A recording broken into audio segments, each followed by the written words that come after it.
দাদামণি আর বৌদি ভাইয়ের জানো তো যেই দিন রিসেপশনের প্ল্যানিং করা হয়েছিল, মানে ওরা যেই দিন বাড়িতে ঢুকেছিল তারপরে একদিন গ্যাপ দিয়ে তার নেক্সট ডেতে আমরা প্ল্যানিংটা রেখেছিলাম।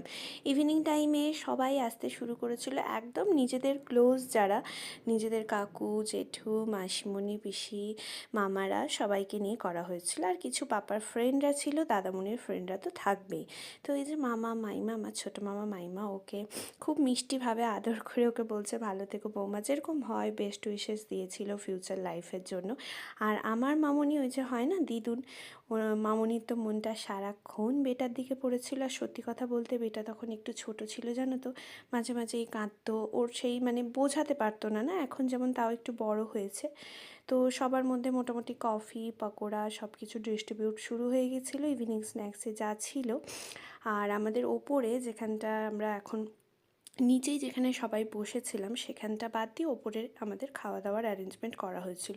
তোমাদেরকে তো আগেই বলেছি সেইভাবে প্যান্ডেল করে কিছু করা হলো না, কারণ অনেক বড় তো প্ল্যান করা হলো না, জাস্ট একটা গেট টুগেদার বলতে পারো। আর আমাদের বড় যেহেতু বাড়িটা অনেকটা স্পেসিয়াস, তাই আমাদের আর বাইরে যেতেও হলো না।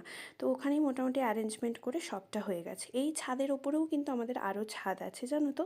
তো নিচের ওই লিভিং রুমে মোটামুটি সোফাতে সবাই বসেছিল, ডাইনিংয়ে খুব সুন্দর গল্প আড্ডা করছিল। আর মিডিলে না বৌদি ভাই আর দাদামণিকেই ফুলের বোকেটাকেও দিয়েছিল। আমি এতটাই ফ্লাওয়ার লাভিং পারসন, আমি ওটা একটু ফটো তুলছিলাম আর কি বলতে পারো। তারপর সব কিছু মিটে যাওয়ার পর যখন ওপরে গেলাম, মামনি পাপা বললো যে মাম্মা তুই একটু খেয়ে নে, কারণ আদ্বিককে তো তোকে দেখতে হবে, কারণ তোকে না দেখলেও আবার কান্নাকাটি করবে। তো এই যে হ্যাঁ, চিংড়ি মাছের মালাইকারি, মাটন, তারপরে কোপ্তা, পনির, কিছু বাদ ছিল না, চিকেনও ছিল সবটাই, ইভেন রুটিও ছিল, রুমালি রুটি, রাইস, ফ্রাইড রাইস, পোলাও, সবটা যেরকম যা যে চয়েস করে খাবে। কারণ এখন না অনেকেই রুটি খেতে প্রেফার করে জানো তো।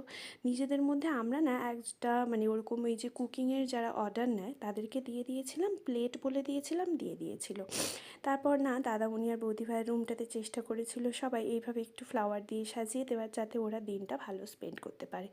তো আরও ভিডিও নিয়ে তোমাদের কাছে আসবো। কেমন লাগলো ভিডিওগুলো, পুরো সিরিজটাই আমি চেষ্টা করছি সুন্দরভাবে তোমাদের কাছে তুলে ধরার, আশা করি ভালো লাগবে। তো ভালো থেকো সবাই, আবার দেখা হবে পরের